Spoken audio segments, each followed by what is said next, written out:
هو الفكرة ان انا كنت بتمشى على البحر وبكمل تمشية عادي. جه النهر ده ايه، قطع بقى الدنيا، فانا حاولت اطلع فوق كده في الغابة احاول الاقي حتة اعدي منها، بس واضح ان انا مش لاقي، فللاسف مش هعرف استكمل المسيرة على البحر وهضطر ارجع تاني. انا دلوقتي ايه ماشي في طريقي الى البحر، ها هو خلفي. بس خليني اقول لكم كده حاجة مهمة جدا، يعني ده المنظر عامة. يعني انا ايه كنت بتمشى كده كده كده كده وجاي بقى عايز اعدي من هنا، ولكن في هذا النهر الجميل والدنيا طبعا ساقعه تلج موت لو في الصيف عادي يعني، فمش هعرف اريسك ان انا اعدي لان هو غويط يعني. كنت عايز اكمل تمشيه بس ما فيهاش. المهم واضح كده ان الاحتباس الحراري طلع بجد، بس اوعى تقول لحد اصل النهارده يوم الاحد. ايه ده النهارده فعلا يوم الاحد. احكي لكم قصه كده. انا جيت لاتفيا اول مره في حياتي من 8 سنين. كان اول مره اطلع بره مصر، وكان اول مره بطبيعه الحال ان انا اروح مكان درجه الحراره فيه سالب 22. كان في من شهر، يعني من 8 سنين وشهر بالظبط. كان يوم وصولي 20 يناير وفبراير. المفروض ان هم هنا في لاتفيا ابرد شهور في السنه، وابرد شهور في السنه ده معناها ان الحراره في العادي من سالب 20 لسالب 30. اليوم اللي هيبقى حلو بقى مثلا اللي هو حر شويه سالب 10 سالب 12. فده كان الطبيعي، وتلج طول الوقت طبعا، كل حاجه بيضه ومش عارف ايه، على عكس الخضار اللي انتوا شايفينه ورايا ده دلوقتي ومفيش تلج خالص تقريبا. وده شيء غريب جدا لان واضح ان الاحتباس الحراري فعلا بجد وعمال يزيد كل سنه، او في حاجه بتحصل غريبه. لان الحراره وانا بتمشى معاكم دلوقتي انا شبه حران، يعني اللي هو موجود شمس بالذات، واحنا في فبراير اللي هو المفروض ابرد شهر في السنه. الحراره دلوقتي 9 دي. انا يعني مش انا بس اللي عمري ما شفتها في لاتفيا، لا ده ما حدش عمره شافها في لاتفيا في فبراير. يعني ايه في فبراير درجه الحراره 9 ودرجه الحراره بالليل 4 و3 وما بتنزلش تحت الصفر؟ وفين التلج وفين الدنيا؟ ايه اللي بيحصل يا جدعان؟ فالصراحه شيء غريب جدا جدا، اللي هو من اول 8 سنين اول مره انا جيت فيها ان في الوقت القليل ده قوي يحصل التغيرات الغريبه دي. لان انا فاكر برضو في 2019 مثلا، بعد ما كنت هنا بقالي شويه، او بعد ما كنت سبت هنا ورجعت تاني ومش عارف ايه، برضو جه شتا كده درجه الحراره كانت بتتلاعب ما بين 1 و0 على طول، والدنيا كده ايه بدل ما تبقى بتتلج على طول بتمطر عشان خلاص فوق الصفر فمفيش تلج، في مطره.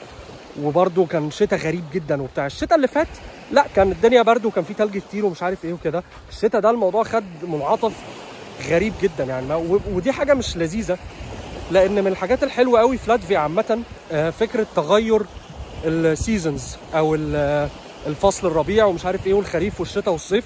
كل فصل منهم انت فعلا بتشوف الفرق جدا، بتبقى لامس الفصل ده جدا نظرا للتغيرات اللي بتحصل. زي ما احنا شايفين في الشتاء الشجر كله بيقلع اهو، بيبقى فاضي الا انواع شجر معينه بتفضل خضره زي ما هي. في الصيف كل حاجه خضره جدا.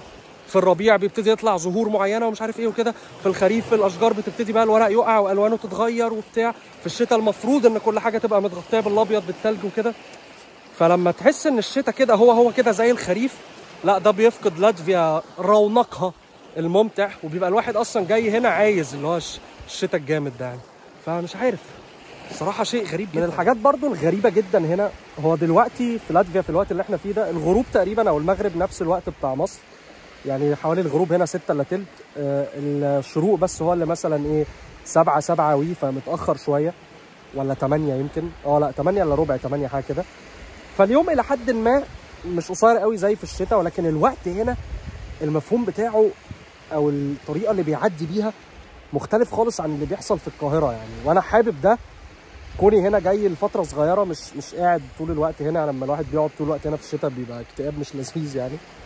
بس فكره ان انت اليوم هنا بحس فيه بركه كده غريبه يعني.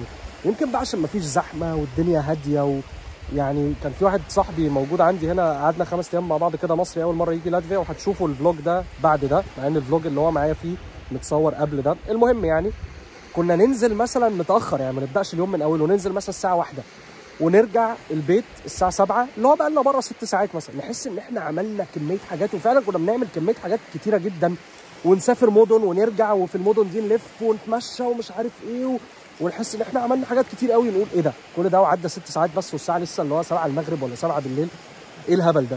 ونفس الموضوع دلوقتي برضو بيحصل، يعني اللي هو انا بقعد طول اليوم عمال بقى بعمل حاجات، وبروح واجي واشتغل شويه واصور مثلا وبتاع، واجي هنا مكان كده اتمشى على البحر زي ما انتم شايفين، او اروح اتمشى في الغابه وبتاع، والاقي ان هو 3 ساعات بس اللي عدوا. فالموضوع ده في مصر بقى اللي هو مختلف تماما. تنزل السوبر ماركت بس تشتري حاجات تلاقي مثلا عدى اليوم كله او عدى 4-5 ساعات، اللي هو في ايه يا جدعان، هو الوقت ده راح فين؟ ففعلا الحوار ده غريب هنا، بس انا مستمتع بيه وبالهدوء كده بتاع هنا، ان الواحد ايه يريح شويه من رتم الحياه السريع في مصر يعني. من الحاجات برضو اللي انا بستمتع بيها قوي هنا الصراحه، ان انا هنا بتيجي كده في فكره ان انت في اماكن تتمشى فيها وتقدر تتمشى في الطبيعه وبتاع، تحط كده بودكاست تقعد تسمعه. وده دايما من الحاجات اللي انا كنت بستفيد بيها جدا وانا قاعد هنا في لاتفيا، اللي هو ايه بعيد عن الدوشه بتاعت القاهره والناس واللي تنزل تشوفهم والحاجات اللي ممكن تعملها ومش عارف ايه.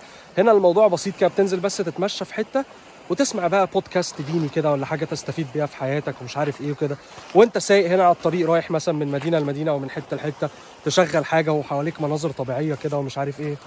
فانا يعني برضو سبحان الله الفتره اللي الواحد عاشها في لاتفيا دي وانعزل فيها عن العالم الى حد ما، يعني استفاد بيها جامد جدا. ودي من الحاجات اللي بحب ايه اريليفت او اعيشها تاني لما اجي هنا بقى، اللي هو ايه تقعد بس تروح تقعد في الغابه كده ولا تتمشى مثلا في حته وبتاع، وقاعد بتسمع بودكاست ومش زهقان خالص، لان انا ما بعرفش قوي اسمع، قليل لما بقعد اسمع بودكاست وانا قاعد في البيت مثلا. وفي حاجات كتير قوي مفيده الواحد عايز يسمعها ويتعلمها وكده، بس ما بعرفش وانا قاعد في البيت. فبستغل الفرصه جدا بقى وانا هنا، اللي هو ايه في وسط الطبيعه كده، انت بتعمل اكتيفيتي، انت بره بتتمشى، بتاكستروفرت كده شويه، وبتمتص بقى المعلومات دي وبتسمع البودكاست دي ومش عارف ايه.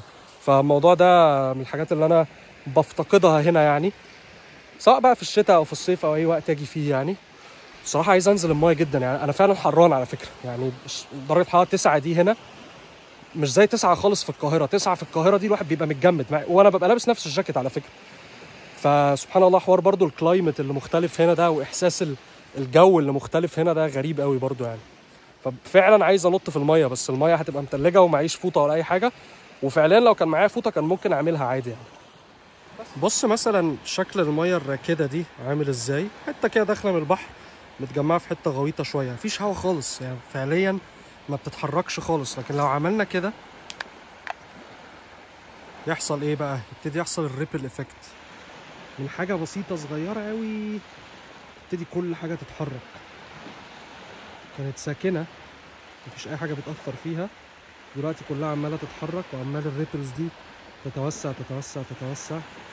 وهو ده التأثير اللي انت ممكن تعمله لما بتقول حاجات مفيدة، زي ان انت مثلا ايه تأمر بالمعروف تنهي عن المنكر. ممكن تقول كل حاجة حواليا غلط ومش عارف ايه، هو انا يعني اللي هأثر؟ انت ممكن تأثر وانت ما تعرفش، وممكن من حاجة واحدة تحدث تأثير كبير، وهو تأثير الريبل افكت. نهاية درامية.